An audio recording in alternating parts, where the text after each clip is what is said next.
Eu diria, tendo o mínimo de generosidade, que é um projeto que parte de uma premissa correta para chegar a uma conclusão completamente falsa, né?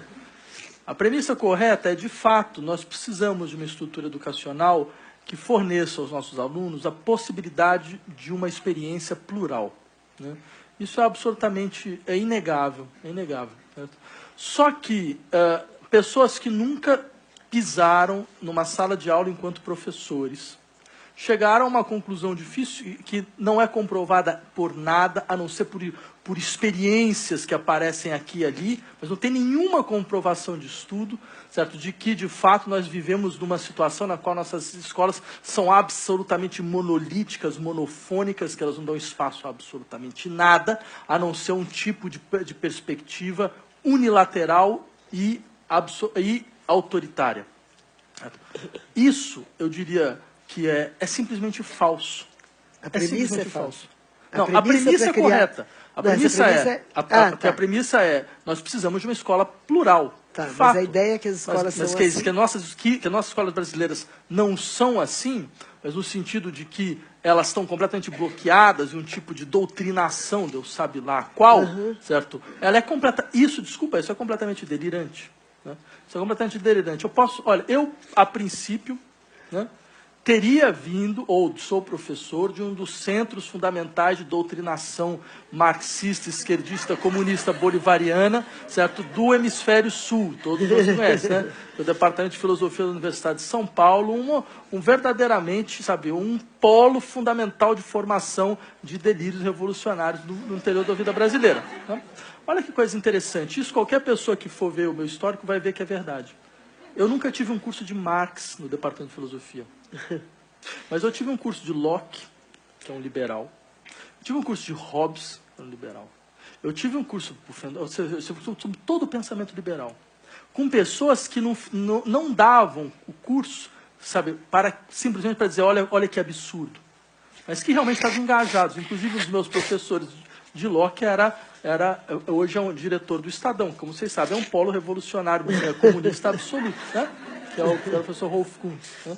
Que era um ótimo professor, né? Agora, vejam, só poder fazer nós temos no nosso departamento, junto com o Instituto de Psicologia, um laboratório de pesquisa em teoria social, filosofia e psicanálise. Nós estudamos pensamento neoliberal. Nós obrigamos nossos estudantes a ler Mises, Hayek, Friedman, Becker. Eles leem para eles poderem criticar. Nunca passaria na cabeça deles que você pode criticar alguém sem nunca ter de fato lido. Só que a gente chegou num grau de inanidade e de absoluta mediocridade nesse país, onde você tem uma leva de pessoas completamente tresloucadas que acham que podem criticar algo sem nunca de fato ter lido. Certo? Se eu tivesse um pouco mais de perversidade, eu gostaria simplesmente de sentar com todas essas pessoas que falam esses absurdos e perguntar, mas vem cá, mas o que de fato o Foucault falou nas Palavras e as Coisas, sabe, sobre o problema duplo empírico transcendental? Você está sabendo o que você está falando? De fato? Certo? Você tem ideia mesmo do que você está falando? Porque, veja, se vocês irem na biblioteca do finado Golbery Couto e Silva, certo? Que era um dos ideólogos da ditadura militar, certo? Vocês encontrariam todos os livros marxistas que vocês podem imaginar. Porque não passava nem na cabeça de um ideólogo da ditadura militar que você poderia não ler para que você pudesse criticar. Certo? Então, ou seja, que você tenha estudantes que vão fazer críticas do que nós chamamos do pensamento de esquerda, isso para mim não faz a menor diferença. É óbvio que, e é bom que isso ocorra, mas é bom que eles leiam primeiro, certo? É bom que eles realmente estudem primeiro, que eles saibam de fato, para não chegar a começar a falar todos essa trivialidade, esse padrão de discussão caricatural, certo? Que vai sendo constituído no interior desse país. Esse país já teve pensadores conservadores que pelo menos liam os livros que criticavam. Infelizmente faz tempo que isso não ocorre. Faz muito tempo. Certo?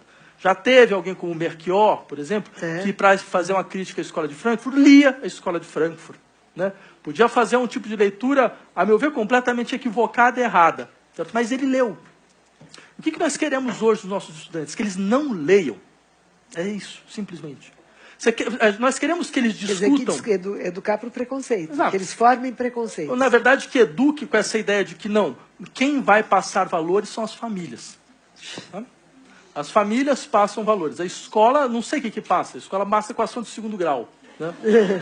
E olha lá, pode ser que em alguma coisa de matemática, você pode começar a ensinar padrões de igualdade, desse tipo de coisa, e não vai saber. Ou seja, nesse sentido, vocês pensam que coisa interessante. Não se trata, então, de discutir, por exemplo, então tá, vamos botar nós para discutir o que foi a ditadura militar. Então, tudo bem, você quer trazer um representante dos militares na escola para falar como foi glorioso, sabe, a luta deles contra a implantação do comunismo, deixa. E traz também um outro, sabe, alguém que participou da resistência contra, deixa eles ouvirem, os dois. Coloquem lá.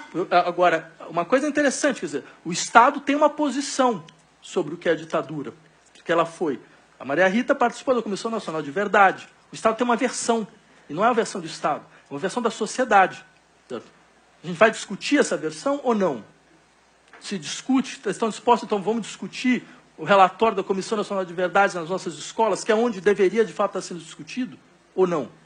E não foi discutido. Nunca foi discutido. Não fomos chamados para discutir nenhuma escola. Exato. Eu diria ainda mais, por exemplo, você tem toda essa sensibilidade completamente peculiar a respeito dos problemas de gênero. As pessoas querem discutir, esses que fazem essas loucuras de escola, eles querem de fato discutir? É ótimo, então vamos discutir. Sabe, tem algum que acha que o problema de gênero é uma ideologia. Tudo bem. Então fale a sua posição e deixe os estudantes também ouvir aqueles que vão relatar toda a história de violência absoluta e absurda desse país contra os homossexuais, contra lésbicas, contra travestis, certo? Que tem um índice de letalidade que é uma coisa da ordem do inominável, certo? São pessoas tratadas como monstros, como se fosse a figura medieval do monstro. Certo? Quer dizer, são tratadas como se fossem, na verdade, casos clínicos que estão aí soltos às ruas. Deixa eles falarem também. Então, tudo bem, deixa alguém lá, um pastor evangélico, falar o que ele acha sobre a tal do que ele chama de ideologia de gênero, e chame também para a escola um travesti para falar o que é a vida dela concreta. Para que as pessoas possam saber, de fato, o que significa, que tipo de grau de preconceito, de violência existe na sociedade brasileira. Isso significa uma escola plural. Certo? Uma escola na qual, ótimo, então todas as pessoas vão poder, todos os estudantes vão poder ter contato com a diversidade, não só das opiniões, mas a diversidade das posições no interior da vida social. Mas não é nada disso que eles querem. Absolutamente nada disso. Porque se eles quisessem, eles descobririam, por exemplo, leiam os livros de história, tal como eles são entregues às nossas escolas. Leiam os livros didáticos de história. Eu queria que algum desses fizesse uma análise concreta dos livros que estão realmente sendo adotados. São livros que têm um cuidado absolutamente, eu diria mesmo, exemplar, certo? De expor uma diversidade de leituras e de opiniões. Certo? Há países que nós chamamos de primeiro mundo, certo? Onde você vai ver os livros de história, certo? Por exemplo, quando você vai pegar... Em países europeus, o problema da colonização, até hoje os estudantes têm que ficar lendo sobre os benefícios da colonização. Certo? E quando você vai ver sobre uma crítica da colonização, não tem, ou tem de maneira completamente caricata. Os nossos livros de história não têm isso. Certo? No entanto, nenhum de vocês que abrem os jornais leem sobre o que de fato está acontecendo nas escolas.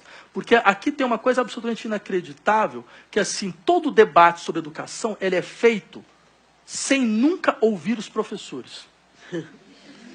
Sem nunca ouvir os professores. Que são as pessoas que estão lá todo dia, entendeu? Estão lá todo dia. Não, ao contrário. Quer dizer, além do sujeito, ser professor, ganhar um salário ridículo, absurdo, se for professor de ensino médio, ensino fundamental, principalmente, certo? De ser agora tratado como doutrinador perigoso, certo? E de ter agora uma lei que pode fazer com que ele possa ser preso por transmitir, certo? Aquilo que ele acredita como certo e como correto, certo? Ele nunca é ouvido em nenhum processo educacional.